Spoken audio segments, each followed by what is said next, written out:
আজ আমরা কথা বলবো জিভা আর জাহ্নবী শঙ্করের ব্ল্যাক মুভিটা নিয়ে। আর এই মুভিটা কেমন হয়েছে, এই মুভিটা দেখলে তোমাদের কেমন লাগবে, সম্পূর্ণ ডিটেলস আজ তোমাদেরকে দেবো।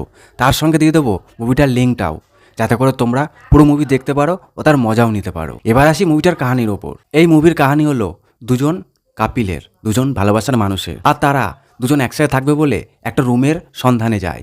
আর তারা ঠিকঠাকভাবে একটা রুমও পেয়ে যায়, কিন্তু ওই রুমে যাওয়ার পর, ওই রুমে থাকার পর তাদের সাথে এমন ঘটনা ঘটে যেটা একটা আতঙ্ক বা ভয়ের সৃষ্টি করে। কি এমন হয় ওই রুমে, কি এমন হয় ওই বিল্ডিংয়ে, তারা কিভাবে ওই বিল্ডিং থেকে বা ওই রুম থেকে বেরিয়ে আসতে পারে, সেটা নিয়ে এই মুভিটা। আর তাদের সাথে কেন এমনটা হয় সেটাই এই মুভিতে তোমরা দেখতে পাবে। যদি তোমরা হরহর বা সাসপেন্স মুভি পছন্দ করো, তাহলে তোমাদের জন্য এই মুভিটা একটা বেস্ট মুভি হতে চলেছে।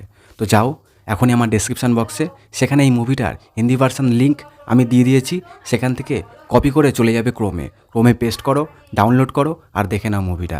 আর যারা অলরেডি দেখে ফেলেছো তারাও কমেন্টসে কমেন্ট করেছে জানিও মুভিটা কেমন হয়েছে। আর যারা দেখবে তারাও কমেন্টসে কমেন্ট করেছে জানিও যে মুভিটা কেমন হয়েছে। অডিয়েন্সরা এই মুভিটাকে পজিটিভ রেসপন্সও করেছে। আর IMDb এই মুভিটা 10-এর মধ্যে 7.5% রেটিং দিয়েছে। তো আশা করি মুভিটা ভালো লাগবে তোমাদের, তোমরা যাও গিয়ে দেখে আসো।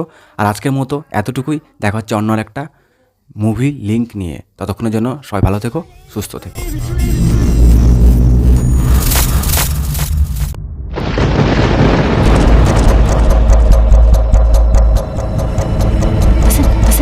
हमारे लाइट